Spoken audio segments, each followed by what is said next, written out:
Welcome to 69 TV. నేను మీ హనుమంతు. ముందుగా బుల్లెటిన్స్లోని headline చూద్దాం.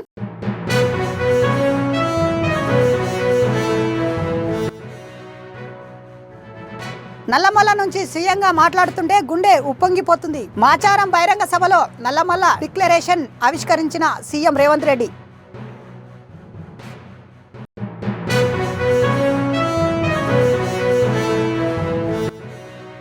జమిలీ ఎన్నికల పేర్లతో కేంద్రం నియంతృత్వ వైఖరిని అవలంబిస్తుంది. ఒకే దేశం ఒకే ఎన్నిక సాధ్యం కాదన్న సిపిఎం నేత బివి రాఘవులు.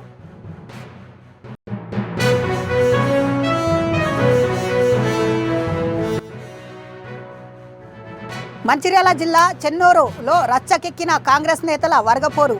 ఎమ్మెల్యే వివేక్ వెంకటస్వామి ముందు కాంగ్రెస్ నేత పోగుల సతీష్పై దాడి.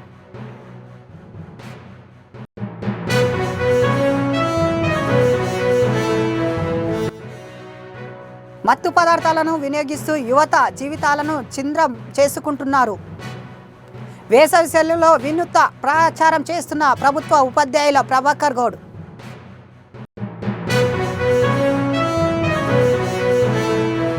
ఇక డీటెయిల్స్లోకి వెళ్తే నల్లమల్ల నుంచి స్వీయంగా మాట్లాడుతుంటే తన గుండె ఉప్పొంగిపోతుందని సీఎం రేవంత్ రెడ్డి అన్నారు. ఇవాళ నాగర్ కర్నూలు జిల్లా పర్యటనలో భాగంగా అమరావతి మండలం మాచారం ఇందిరా సౌర గిరిజనుల వికాసం పథకాన్ని ఆయన అట్టహాసంగా ప్రారంభించారు. ఈ కార్యక్రమంలో సీఎంతో పాటు డిప్యూటీ సీఎం మల్లుబట్టి విక్రమార్క, మంత్రులు ఉత్తమ్ కుమార్ రెడ్డి, పొంగులుటి శ్రీనివాసు, దామోదర్ రాజనరసింహ పాల్గొన్నారు. అనంతరం మాచారంలో నిర్వహించిన బహిరంగ సభలో సీఎం రేవంత్ రెడ్డి సభ వేదికపై నల్లమల్ల డిక్లరేషన్ మంత్రులతో కలిసి ఆవిష్కరించారు. ఈ డిక్లరేషన్ తో ఆదివాసులు, బంజారాలు, చెంచుకులకు లబ్ధి చేకూరుతుంది. గిరిజనకు సంక్షేమానికి 12,600 కోట్లు వసూలు చేపడతామని తెలిపారు. సాగునీరు అందాలి, ఈ ప్రాంతంలో పేదలకు విద్య, ఉద్యోగ, ఉపాధి అవకాశాలు ఇవ్వాలి అని చెప్పి మా సహచర మంత్రివర్గ సభ్యులతో పాటు అధికారులకు సూచన చేయడం జరిగింది. మిత్రులారా, ఇవాళ ఈరోజు ఏర్పాటు చేసుకున్న కార్యక్రమం 29 మంది గిరిజన కుటుంబాలు 45 ఎకరాలలో ఆనాడు ఈ భూముల్లో వాళ్ళు దున్నుకుంటే ఈ పోడు భూములు పోరు భూములుగా మారినాయి.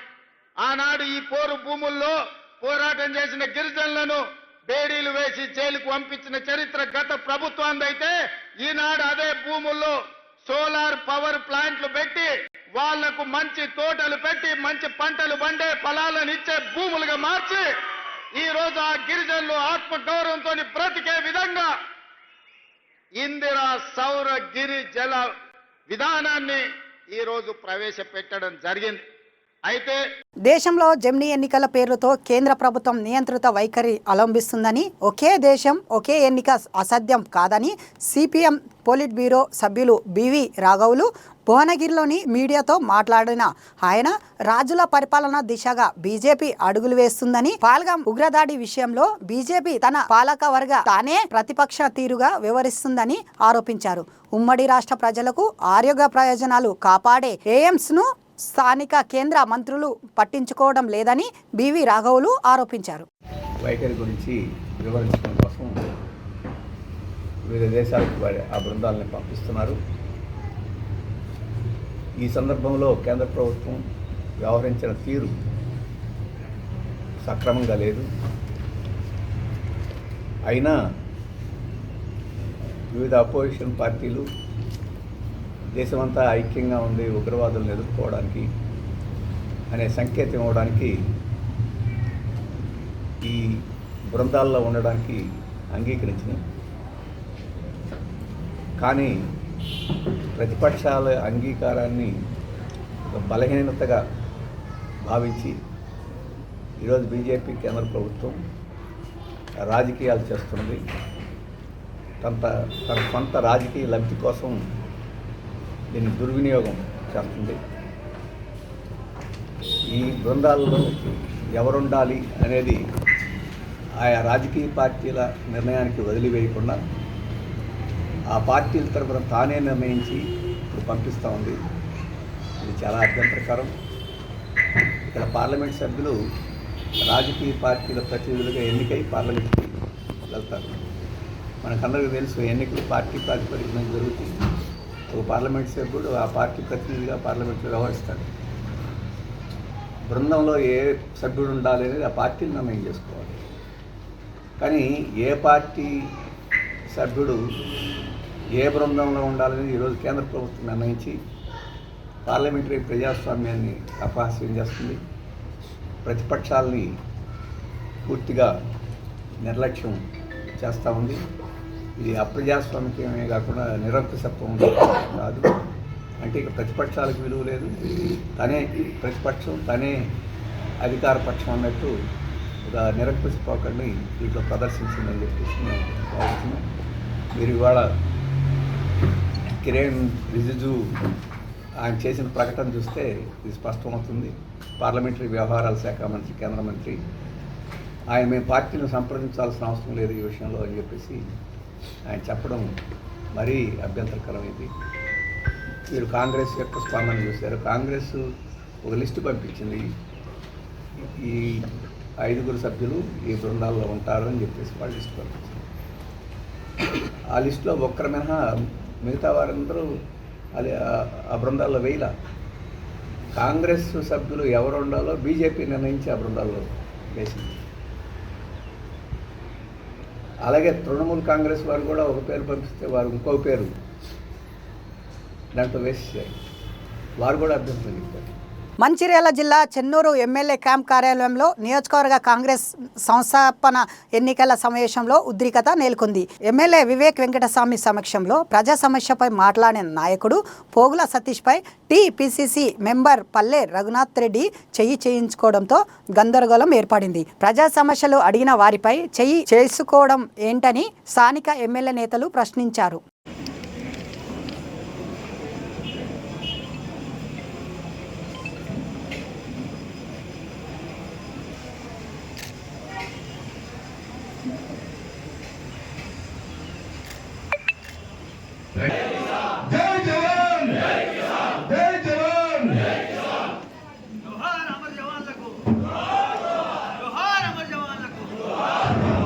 ఇప్పుడే మాట్లాడుతూ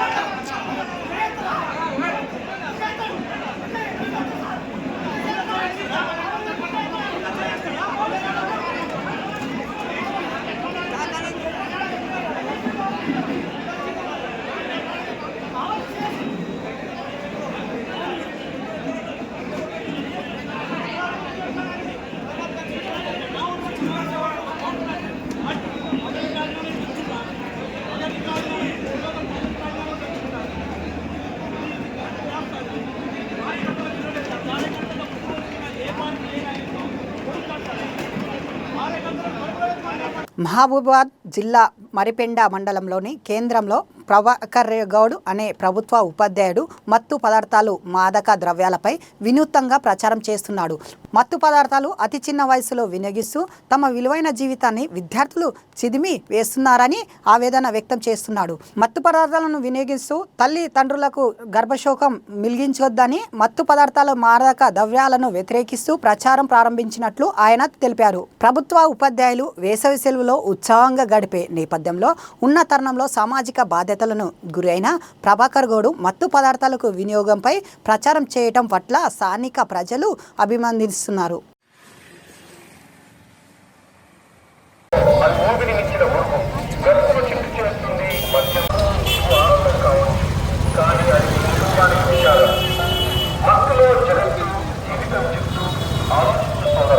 మత్తు పదార్థాల సేవనంతో దానికి దూరమైతే అభివృద్ధి క్షణికమైన మత్తుకు బానిసగా కండి విలువైన జీవనానికి చితికేర్చుకోకండి.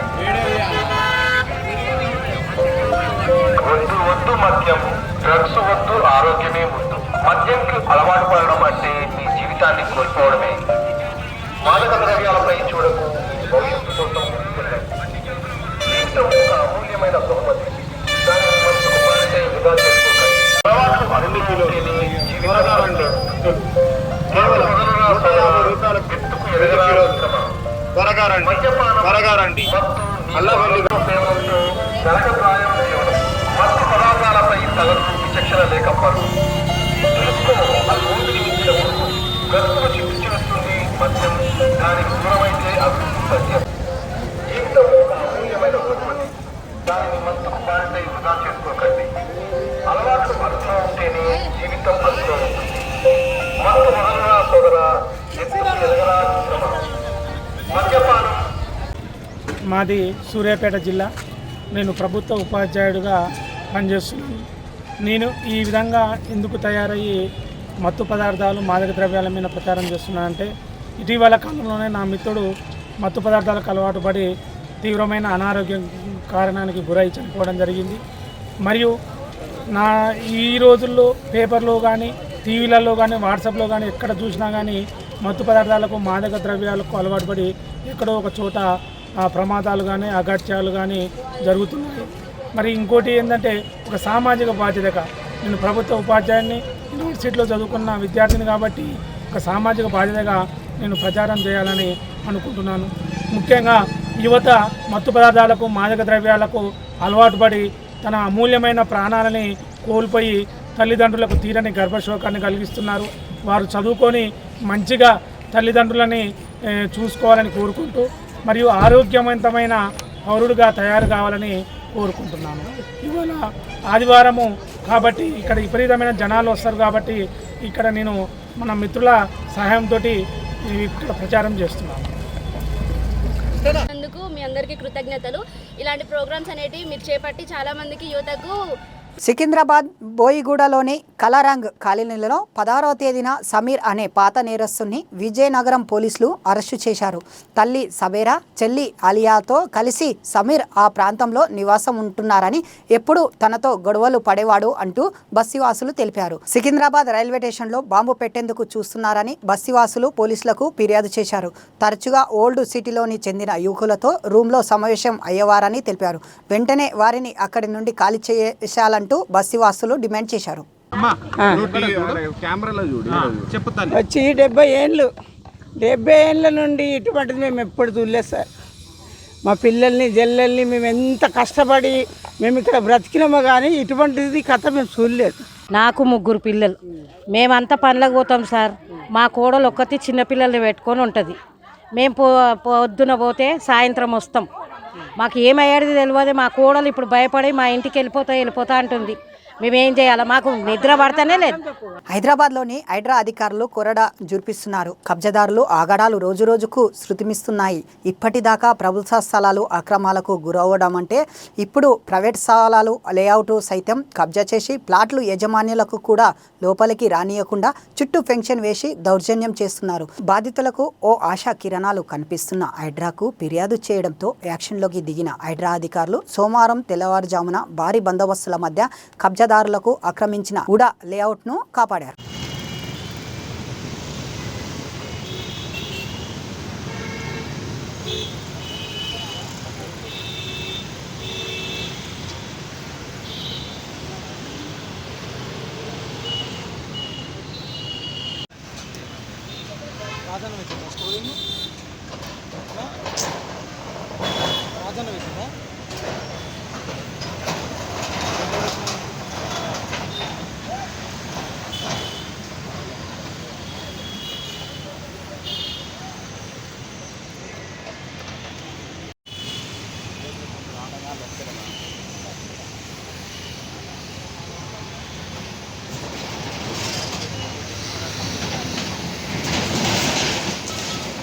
వైసీపీ వివాదాస్పద మాజీ ఎంపీ నందిగం సురేష్ను తుళ్లూరు పోలీసులు మంగళగిరి ప్రభుత్వ ఆసుపత్రికి వైద్య పరీక్షలను నిర్వహించిన అనంతరం పటిష్ట బందోబస్తుల మధ్య మాజీ ఎంపీని పోలీసులు మంగళగిరి కోర్టుకు హాజరుపరిచారు. భద్రతా కారణాల దృష్ట్యా ఉదయాన్నే ఈ కార్యక్రమం పోలీసులు పూర్తి చేశారు. వైసీపీ శ్రేణులు గొడవలకు సృష్టించే అవకాశం ఉందని భావించి పోలీసులు పటిష్ట భద్రత కట్టుదిట్టం చేశారు. హత్యాయత్నం కేసులో నందిగం సురేష్ను పోలీసులు అదుపులోకి తీసుకున్న విషయం తెలిసిందే.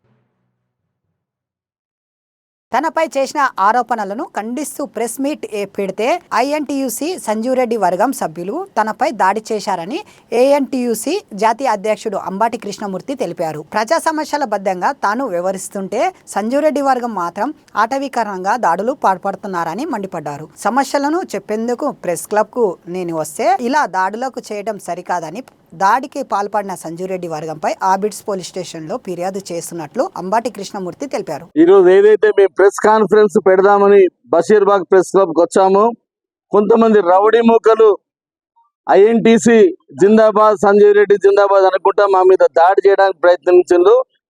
వాళ్ళు మా నాయకులను మైండ్ హ్యాండ్లింగ్ చేసిండ్రు, నా మీద కూడా దాడి చేయాలని ప్రయత్నించిండ్రు. వాళ్ళందరినీ కూడా వెంటనే అరెస్ట్ చేయాల్సిందిగా మేము డిమాండ్ చేస్తున్నాం. మేడ్చల్ జిల్లాలోని మేడిపల్లి వినాయక్ నగర్ లో సర్వే నంబర్ 103లోని 2 ఎకరాల 12 గుంటల భూమిలో యనుమల రేవంత్ రెడ్డి నగర్ పేరుతో స్థానిక ఫ్లెక్సీ ఏర్పాటు చేసి గుడిసెలు వేశారు. ప్రభుత్వ స్థలం అంటూ పోలీసుల బందోబస్తు నడుమ రెవెన్యూ అధికారులు కూల్చివేసే ప్రయత్నం చేశారు. దీంతో ఆగ్రహించిన స్థానికులు వారిని అడ్డుకున్నారు. దీంతో వినాయక్ నగర్ లోని ఉద్రిక్తత చోటు చేసుకుంది.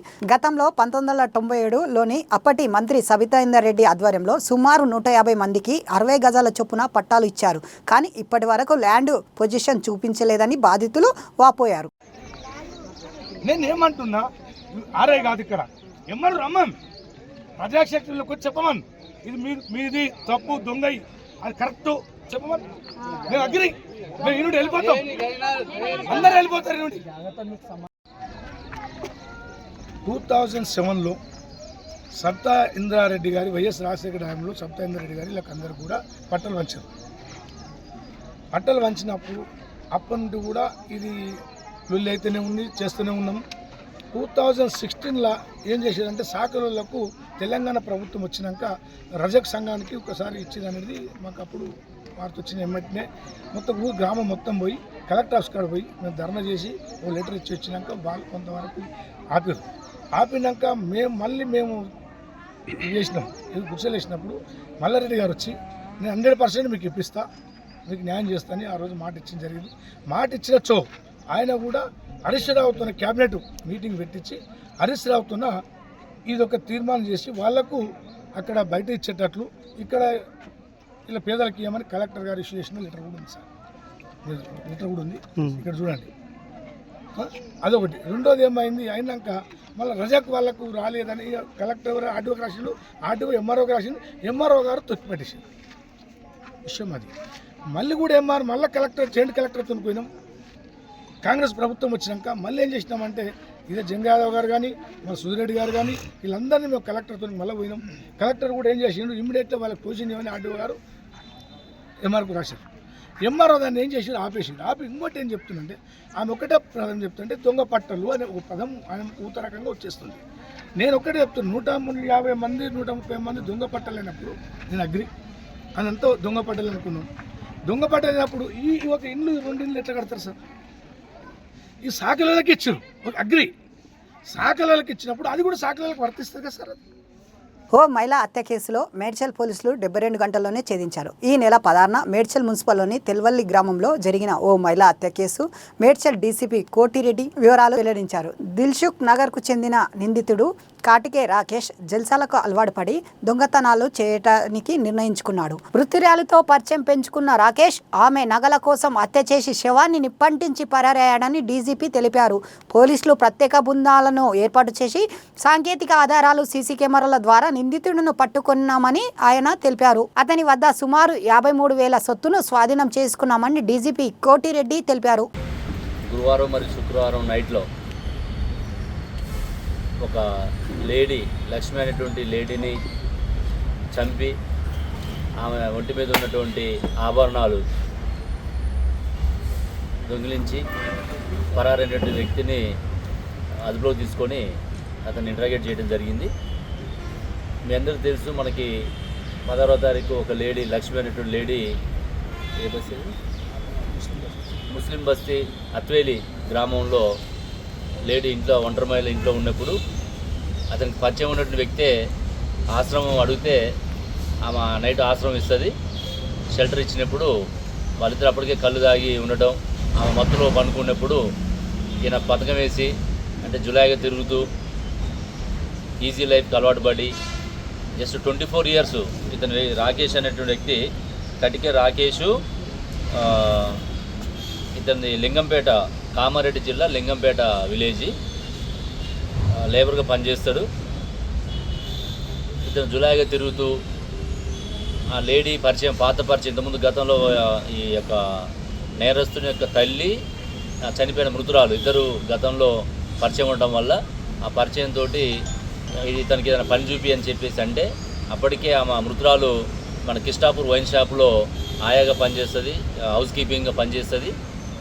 ఇతను కూడా ఏదైనా ఇప్పియండి అని చెప్పేసి అంటే సరే నేను మాట్లాడతాను చెప్పేసి ఆ రోజు వాళ్ళ ఇంట్లో పెట్టుకుంటే ఆ మంచితనాన్ని వీళ్ళు అడ్వాంటేజ్ తీసుకొని ఆమె కళ్ళు తాగిన మత్తులో ఉన్నప్పుడు ఇతను కూడా ఆ ఇంట్లో ఉండి ఆమె ఒంటి మీద చెవి దిద్దులు, ముక్కు పుడక, కాళ్ళ పట్టీలు ఇవి చూసి వాటిని దొంగిలించాలనే ఉద్దేశంతో ఆమెని ఇంట్లో ఉన్నటువంటి కూరగాయల కత్తితోటి గొంతు కోసి చంపేసిన తర్వాత ఆ చెవు కట్ చేయడం, ముక్కు కట్ చేయడము, కాళ్ళ పట్టీలు తీసుకొని అవి కాకుండా ఇంట్లో ఉన్నటువంటి కొన్ని డబ్బులు కూడా ఒక 3,000 రూపాయల చిల్లర డబ్బులు ఉంటే మొత్తం ఇల్లంతా జప్తు చేసుకొని మళ్ళీ ఎవిడెన్స్ లేకుండా ఉండాలనే ఉద్దేశంతో బట్టలన్నీ కూడా మీదేసి కాల్చి బయట తాళం వేసి ఆ తాళం చేతి తీసుకొని ఆమె డిసీజుడు అంటే మృతురాలు ఫోన్ కూడా తీసుకొని పారిపోవడం జరుగుతుంది. తర్వాత మీకు తెలుసు మనందరం ఆ రోజు సీన్ విజిట్ చేయడము, టీమ్స్ ఫామ్ చేసుకోవడము, సిసిఎస్ సిఐ దాల్నాయుడు వాళ్ళ టీము, మా ACP Shankar Reddy, inspector Satyanarayana, DI Sudheer, entire team అందరూ కూడా పనిచేయడము, టీమ్స్ ఫామ్ చేసి సీసీ కెమెరాలు చూసుకోవడము, టెక్నికల్ ఎవిడెన్స్ చూసుకోవడము, ఇవన్నిటి ఫాలోఅప్ చేసుకొని అసలు నేరస్తుని ఫస్ట్ ఆటో డ్రైవర్ని మనం అనుమానించడం జరిగింది, నరసింహులు అనే వ్యక్తిని. ఎందుకంటే ఆ నరసింహులు ఆమెతోటి కొంచెం కలిసి ఉండటం వల్ల కొద్దిగా అతన్ని కూడా అనుమానించడం జరిగింది. తర్వాత రూల్ అవుట్ చేసుకున్నాం అన్నీ కూడా ఈ టెక్నికల్ ఎవిడెన్స్ తోటి. తర్వాత అసలు నేరస్తుని మనం పట్టుకొని ఈరోజు అతన్ని మనం జైల్లో కోర్టు ముందు ప్రొడ్యూస్ చేస్తున్నాం. మరి ఇట్లాంటి వ్యక్తుల్ని నమ్మొద్దని చెప్పేసి మీడియా ద్వారా అప్పీల్ చేస్తున్నా. కొంచెం అనుమానంగా ఉన్నా, కొంచెం పాత చరిత్ర ఏమైనా ఉన్నా కూడా అట్లాంటి వాళ్ళకి ఆశ్రయం ఇవ్వకుండా కొంచెం జాగ్రత్తలు తీసుకోవాలని చెప్పేసి మీ ద్వారా నేను తెలియజేస్తూ ఈరోజు ఎంటైర్ ప్రాపర్టీ అంతా కూడా మనము చెవిదిద్దులు, ముక్కు పుడక, తర్వాత ఈ కాళ్ళ పట్టీలు అమ్మేసి ఏం చేసిందంటే బ్రాస్లెట్ అను ఉంగరం చేయించాడు. అవి కూడా మనం రికవర్ చేయడం జరిగింది. ఫోన్లు, క్యాష్ కూడా టోటల్గా దాదాపు టోటల్ వర్త్ సుమారు 53,000 వర్త్ మనం రికవర్ చేయడం జరిగింది. 72 అవర్స్లోనే ఈ కేసుని డిటెక్ట్ చేయడం జరిగింది. ఇందులో పనిచేసిన ప్రతి ఒక్కరిని కూడా నేను అభినందిస్తూ సిపి సార్కి కూడా మేము వీళ్ళందరూ కూడా రివార్డ్స్ కోసం ప్రపోజల్ పంపించడం జరుగుతుంది. ముఖ్యంగా ఇప్పుడు మనకి మెయిన్ లీడ్ కూడా ఇలా సీసీ కెమెరాలు వచ్చినాయి కాబట్టి పబ్లిక్ కూడా మీడియా ద్వారా అప్పీల్ ఏం చేస్తున్నాం అంటే ఎక్కువ మొత్తంలో కెమెరాలు పెట్టుకోవాలి. కెమెరాలు చాలా వరకు ఉంటున్నాయి కానీ అవి బయటికి కనపడేట్టు ఉండట్లేదు. షాప్లో ఉన్నా కూడా కొంచెం బయట రోడ్డు కూడా కనపడేట్టు ఉండాలి. తర్వాత చాలా వరకు మెయింటెనెన్స్ ఉండట్లేదు. కెమెరాలు పేరుకుంటున్నాయి కానీ అవి మెయింటెనెన్స్ కాక రిపేర్ అయ్యి అవి బాగు చేయించుకోవట్లేదు. అవి కూడా కమ్యూనిటీ పోలీసింగ్ ద్వారా, నేను సైతం ద్వారా అందరూ కూడా ఆ కెమెరాలు పనిచేసే విధంగా చూసుకున్నట్లయితే మన సమాజానికి ఒక సేఫ్టీ, సెక్యూరిటీ ఇచ్చే వాళ్ళం అయితే. బులెటిన్ ముగించే ముందు హెడ్లైన్స్ మరోసారి.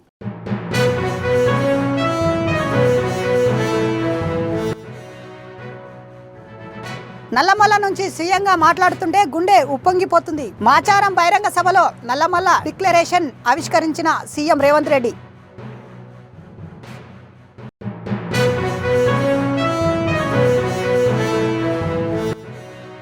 జమిలీ ఎన్నికల పేర్లతో కేంద్రం నియంతృత్వ వైఖరిని అవలంబిస్తుంది. ఒకే దేశం ఒకే ఎన్నిక సాధ్యం కాదన్న సిపిఎం నేత బివి రాఘవులు.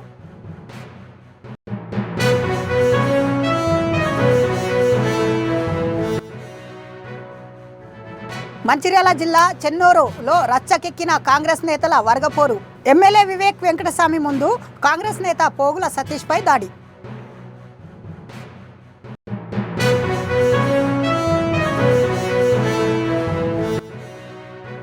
మత్తు పదార్థాలను వినియోగిస్తూ యువత జీవితాలను ఛిద్రం చేసుకుంటున్నారు. వేసవి సెలవులో వినూత్న ప్రచారం చేస్తున్న ప్రభుత్వ ఉపాధ్యాయుల ప్రభాకర్ గౌడ్.